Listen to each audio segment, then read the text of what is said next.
Hello. So we have seen the electric field created by the dipole and the potential created by the dipole. So we have seen the effects of dipole. Now this time we want to see the effects onto the dipole. So if we are going to place this dipole in some external field, what is the effect that external field is going to create onto the dipole? That's what we want to learn. Okay. So we are starting with uniform electric field. So I'm placing this dipole in a uniform electric field. There is a uniform electric field E. Throughout it is same, the direction is also same, magnitude wise it is also same. So when we are going to do that, we want to see how that electric field is going to affect this whole dipole and the whole system. Okay.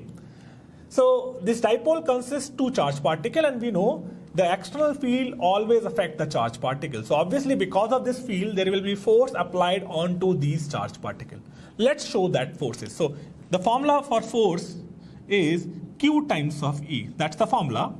If you see, the electrostatic force due to a field onto a charged particle is this much. So there is these two charged particles are there, and so these electric field will apply the force onto these charged particles. So this is positive charged particle. Okay, so onto the positive charged particle, if you see, the force will be in the direction of electric field because the Q will be the positive value. So there will be the force applied onto this charged particle, and that force will be equals to QE. Magnitude wise and the direction wise it will be similar to the E. Now since there is one more charged particle here, so this will also experience some force due to the field. And the value of that force will be similar to this one because the magnitude wise charge is same. The magnitude of the force will be Q times of E. But since this is a negative charge, and if you see, if you put negative in place of minus, this Q, negative Q in place of this Q, the force will be minus of QE. So it means the force is going to be in opposite direction of E. So this is the direction of force on this charged particle. I'm calling this 1 and I'm calling this 2. So this is F2 and this is F1. So that will be equals to Q times of E. So this dipole consists two charged particles, and both of these charged particles are experiencing some non-zero force. So the net force onto the dipole, if you calculate, the net force on the dipole, if you calculate, that will be F1 plus F2, the force onto 1 as well as 2. Now you see these two forces, the magnitude wise these forces are same. This is same, QE. But the direction of these forces are opposite. This force is applied in this direction and this force is applied in this direction. So if you take the resultant of these two forces, that is going to be 0. So that's the first observation. So whenever I am going to put my, and you see this force is independent of theta. It is coming 0 and it is independent of theta. So whenever I am going to place my dipole into any external uniform field, it has to be uniform, you know. If I'm going to place my dipole in an external uniform electric field, that external uniform electric field is not going to apply any net force onto the dipole. The net force applied will be 0. Okay. So if the force becomes 0, we want to check whether there is a torque or not. So I want to calculate the torque as well, but because you see these forces are acting at different points. So since these forces are acting at different points, there is a movement of the force we will see. So these two forces are parallel forces, and the distance between these two parallel forces, since this distance is 2L, this angle is theta, this angle will be theta, similarly this angle will also be theta. So this is like hypotenuse, this is the base and this is the perpendicular. So this length will become 2L sine theta. So if you calculate the torque acting onto the dipole because of these two forces, the torque acting onto the dipole because of these two forces will be magnitude of the force multiplied with perpendicular distance between these two forces. So force multiplied with perpendicular distance, and that becomes 2L sine theta. And if you see the direction of that, it's going like that. So this rod, if there is a rod between these two charged particles, that rod will be rotating clockwise. So direction of torque is clockwise here. Let's rearrange this formula. It will become 2QL times of E sine theta, direction clockwise. And this 2QL is nothing but P. So it becomes PE sine theta in clockwise direction. That's the torque. Now you see, this direction of P is this. The P is in this direction. And the E is in this direction. And the angle between P and E I have defined as theta. Theta is the angle between P and E. So you see, if you do cross product between P and E, if this is P and this is E, if you do the cross product between these two, the direction of that cross product will be clockwise, which is the same direction for this torque. You see, if I move P towards E, there is a clockwise direction. So this whole value, I can rearrange this whole value and I can write it as P cross E. This is a torque applied onto the dipole because of the uniform external electric field. So the torque comes out to be a non-zero value. This formula we should memorize. Along with this, we don't have to memorize, net force is 0. One more thing we have to see here. The net force is 0 because, you see, there are two forces. Forces are acting. There is this Q into E, there is this Q into E.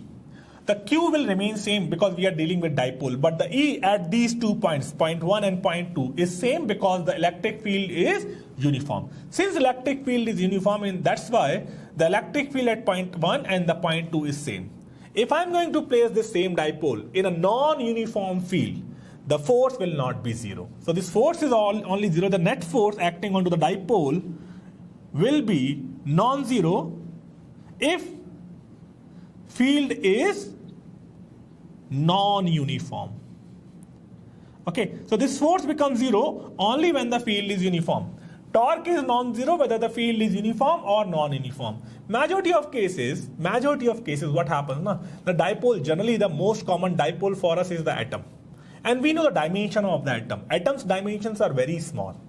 When we are dealing with that small dimension, so within those dimensions, we can fairly assume the electric field remain constant. So there will be variation in electric field, but since the dimension of L is going to be that small, then we can assume that variation between 1 and 2 is almost negligible. That's why nobody is going to ask you this unless they ask you. Majority of time, if they don't explicitly mention this thing, we will always assume we are going to place the dipole in uniform electric field because the dipole, most common dipole for us is going to be the atom. Okay, so the net force acting onto the dipole is 0, but there is a non-zero torque which is being applied onto the dipole when we are going to place this dipole in an external uniform electric field, and the value of that dipole, that torque, is P cross E. So this is a torque, which is a non-zero torque. In this case, we are getting force is 0. Now with this, we want to calculate the change in potential energy for the system as well. If I'm going to move the system for different locations, how the potential energy is going to change.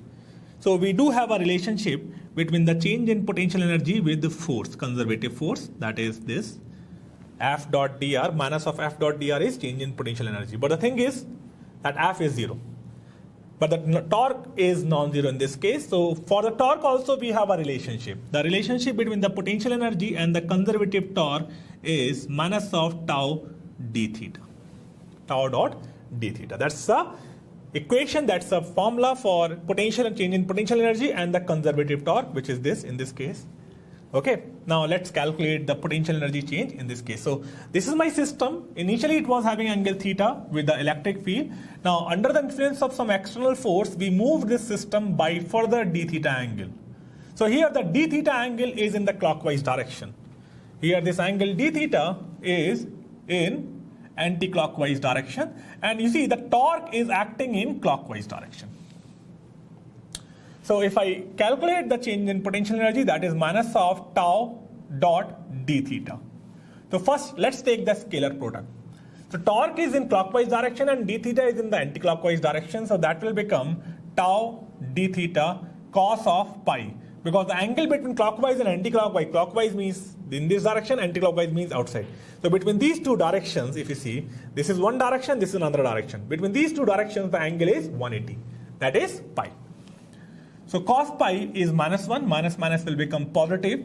So it will be tau d theta, and let's put the value of tau as well. The magnitude of tau is Pe sine theta d theta.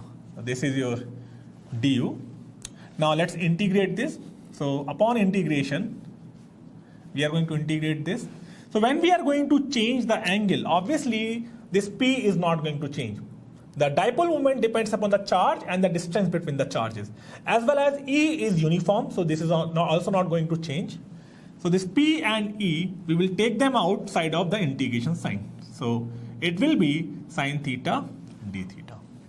We will be integrating that from theta 1 to theta 2. And when the angle is theta 1, the potential energy is U1. When the angle is theta 2, potential energy is U2. Okay. Now let's integrate that.